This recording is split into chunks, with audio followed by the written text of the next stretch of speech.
Olá, gente, tudo bem?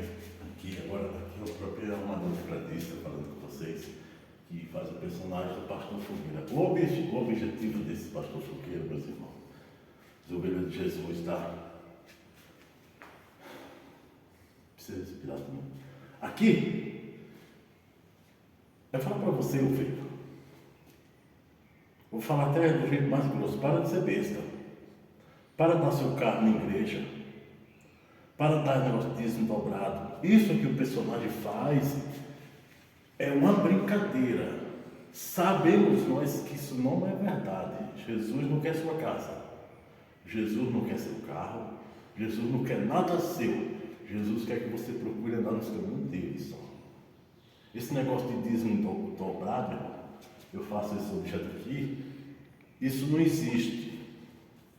Isso aí, na verdade, dessas igrejas, meus irmãos, minhas ovelhas, bando de charlatão, não tenham medo de ameaça. São uns bandos de charlatão dentro das igrejas, está acabando com o que você tem. Você está pagando aluguel hoje porque você deu sua casa, você está andando de ônibus hoje porque você deu seu carro, e outra coisa, Deus não vai lhe dar de volta. Isso nessas igrejas chama seita satânica. Fica esperta, ovelha de Jesus. Está lá no livro de João, capítulo 14, Jesus foi e vem buscar você, mas do jeito que você está seguindo um homem, vocês não vão subir. Quem segue um homem não vai subir. Obedece a palavra de Deus.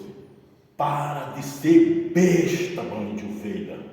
Segue só o homem, siga Jesus.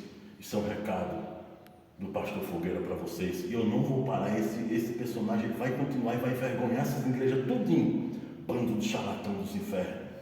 Jesus está voltando e vocês vão ficar, se vocês continuarem assim. Beijo do Amadeu Tecladista.